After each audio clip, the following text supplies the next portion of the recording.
আজকে যারা দৃষ্টি প্রতিবন্ধী আমাদের সমাজে আছে, সমাজে সুস্থ মানুষ হিসাবে প্রত্যেকটি মানুষের দায়িত্ব এই দৃষ্টি প্রতিবন্ধীদের পাশে দাঁড়ানো। আমরা আমাদের জায়গা থেকে যার যতটুকু অবস্থান আছে, যার যতটুকু সামর্থ্য আছে, এই সামর্থ্য দিয়েই আমরা এই দৃষ্টি প্রতিবন্ধী যারা আছে তাদের সর্বাত্মক সহযোগিতা করব, সর্বাত্মক সহায়তা করব এবং তাদের পাশে থাকব।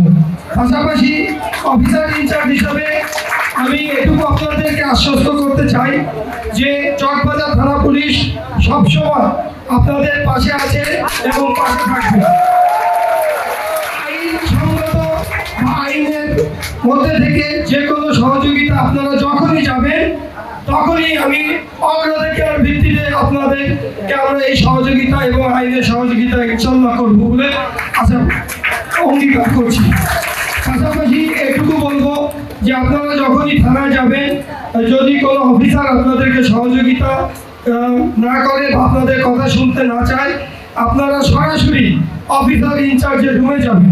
আপনারা দৃষ্টি প্রতিবন্ধীরা যারা আছেন, কোনো থানার কোনো আইনগত সহযোগিতা দরকার হলে আপনারা সরাসরি আমার রুমে যাবেন। আমি আমার জায়গা থেকে আপনাদের সর্বাত্মক সহযোগিতা করবো বলে আশীর্বাদ ব্যক্ত করছি এবং অঙ্গীকার করছি।